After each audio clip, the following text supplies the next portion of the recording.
ആ വലിയ മനുഷ്യസാഗരം. അള്ളാഹു സുബ്ഹാനഹു വ തആല ഉപയോഗിച്ച പദങ്ങൾ പോലും വലിയ അത്ഭുതമാണ്. പരിശുദ്ധ ഖുർആനിൽ സൂറത്തുൽ ബഖറയുടെ 198-ാമത്തെ വചനത്തിൽ ഹജ്ജുമായിട്ട് ആ സുദീർഘമായിട്ടുള്ള ചർച്ചക്കിടയിൽ ഇദാ അഫൽതും മിൻ അറഫാത്തിൻ ഫദ്കുറുല്ലാഹ്, അള്ളാഹു സുബ്ഹാനഹു വ തആല പറഞ്ഞു, നിങ്ങൾ അറഫയിൽ നിന്നും നിങ്ങൾ പുറപ്പെട്ടു കഴിഞ്ഞാൽ അള്ളാഹിനെ നിങ്ങൾ അവിടെ പുറപ്പെടുക എന്നുള്ളതിന് അള്ളാഹു സുബ്ഹാനഹു വ തആല ഉപയോഗിച്ച പദം പോലും വളരെ കാവ്യാത്മകമാണ്. അഫൽതും എന്നുള്ള പദം, അഫാല എന്ന് വെച്ചാൽ ഫൗൽ എന്ന് വെച്ചാൽ ഭാഷയിൽ ഒഴിക്കുക എന്നാണ് അർത്ഥം. ഫാദൽ മാ എന്നെല്ലാം പറയാറുണ്ട്. അതായത് ഒരു വെള്ളം നിലത്തൊഴിച്ചാൽ ഏത് പ്രകാരമാണോ, അതല്ലെങ്കിൽ നമ്മളൊരു ജഗ്ഗിൽ പാല് കൊണ്ടുവന്ന് ആ പാല് നിലത്തൊഴിച്ചാൽ അത് ഏത് രൂപത്തിലാണോ പടരുക, സമാനായിരിക്കും അറഫയിലുള്ള ആ മനുഷ്യസാഗരം. അപ്പൊ നമുക്കറിയാം, നമ്മൾ അറഫയുടെ ഏരിയൽ വ്യൂ എല്ലാം മീഡിയയിൽ പബ്ലിഷ് ചെയ്യുന്ന സന്ദർഭത്തിൽ അതൊന്ന് ശ്രദ്ധിച്ചു നോക്കുക, സമാനാണ്. അള്ളാഹു സുബ്ഹാനഹു വ തആല ഉപയോഗിച്ച പദങ്ങൾ പോലും വളരെ മനോഹരമാണ്. അപ്പൊ അത് യഥാർത്ഥത്തിൽ പിന്നീട് നമ്മുടെ ജീവിതത്തിൽ നമുക്ക് കടന്നു വരാനുള്ള മരണത്തിന് ശേഷം പിന്നീട് നമ്മുടെ ഏറ്റവും പ്രധാനപ്പെട്ട ആ മഅ്ശറയിലുള്ള മനുഷ്യ സംഗമത്തെ എല്ലാ അർത്ഥത്തിലും അനുസ്മരിപ്പിക്കുന്നതാണ് അറഫ എന്നുള്ളത്. അവിടെ അള്ളാഹു സുബ്ഹാനഹു വ തആലയുടെ മുമ്പിൽ എല്ലാ തെറ്റുകളും ഏറ്റുപറഞ്ഞുകൊണ്ട് അള്ളാഹിന്റെ മുമ്പിൽ നമ്മൾ നിൽക്കുകയാണ്. ആ മണ്ണിൽ നിന്നുകൊണ്ട് നമ്മൾ ഇത്രയും കാലം ജീവിതത്തിൽ ആ ഒരു പോയിന്റ് വരെ നമ്മൾ ചെയ്ത എല്ലാ തെറ്റുകളും ഓർത്തെടുത്തുകൊണ്ട് അള്ളാഹിനോട് കരഞ്ഞുകൊണ്ട് നമ്മൾ പാപമോചനം നടത്തുകയാണ്.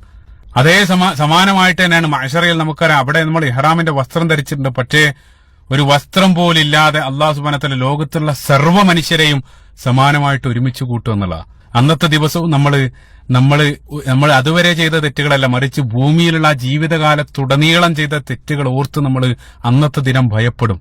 അവിടെ നമുക്ക് പാപമോചനത്തിന് അവസരമില്ല. പക്ഷേ പാപമോചനത്തിന് ഈ ഒരു നൃത്തത്തിൽ എനിക്ക് അവസരമുണ്ട്. അറഫയിൽ അത്രയും കാലം നമ്മൾ ചെയ്ത തെറ്റുകൾ അള്ളാഹിന്റെ മുമ്പിൽ ഏറ്റുപറയാനുള്ള അവസരമുണ്ട്. അപ്പൊ ഈ ഒരു അവസരം ഉപയോഗപ്പെടുത്തിക്കൊണ്ട് ഏറ്റവും വലിയ ആ നൃത്തം, ആ മഅ്ശറയാകുന്ന ആ മഅ്ശറയിലെ ആ നൃത്തത്തിന് വേണ്ടി നീ ഒരുങ്ങുക എന്നുള്ള. സുബ്ഹാനല്ലാഹ്, അള്ളാഹു സുബ്ഹാനഹു വ തആല ആ പാപങ്ങളെല്ലാം പൊറുക്കപ്പെടുന്ന സൗഭാഗ്യവാന്മാരിൽ അള്ളാഹു സുബ്ഹാനഹു വ തആല നമ്മളെ ഉൾപ്പെടുത്തുമാറ്. റസൂലുള്ളാഹി സ്വല്ലല്ലാഹു അലൈഹി വസല്ലം ഹദീസ് സാന്ദർഭികമായിട്ട് ചേർത്ത് വായിക്കുക. അള്ളാഹു സുബ്ഹാനഹു വ തആല റസൂലുള്ളാഹി സ്വല്ലല്ലാഹു അലൈഹി വസല്ലം പറയുന്നുണ്ട്, ഏറ്റവും കൂടുതൽ ആളുകളെ അള്ളാഹു സുബ്ഹാനഹു വ തആല നരകത്തിൽ നിന്നും മോചിപ്പിക്കുക അന്നത്തെ അറഫ ദിനത്തിന്റെ ആ ഒരു ദിവസമായിരിക്കും. സൂര്യനുദിക്കുന്ന ദിവസങ്ങളിൽ ഏറ്റവും പവിത്രമായിട്ടുള്ള ദിനം എന്നെല്ലാം അറഫയെ റസൂലുള്ളാഹി സ്വല്ലല്ലാഹു അലൈഹി വസല്ലം വിശേഷിപ്പിച്ചതായിട്ട് കാണാൻ സാധിക്കും. യഥാർത്ഥത്തിൽ അറഫ എന്നുള്ളത് ഞാൻ നേരത്തെ പറഞ്ഞ ആ വരാനിരിക്കുന്ന ആ മരണത്തിന് ശേഷം നമ്മൾ സംഗമിക്കാനിരിക്കുന്ന ആ മഅ്ശറയാണ് യഥാർത്ഥത്തിൽ നമ്മളെ ഉണർത്തിക്കൊണ്ടിരിക്കുന്നത്.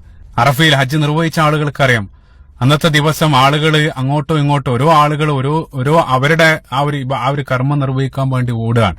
ഒരാളും മറ്റൊരാളെ ശ്രദ്ധിക്കുന്നില്ല, അത്രയേറെ ജനങ്ങളാണ്. ഒരാളും മറ്റൊരാളുടെ കർമ്മങ്ങൾ ശ്രദ്ധിക്കുന്നില്ല.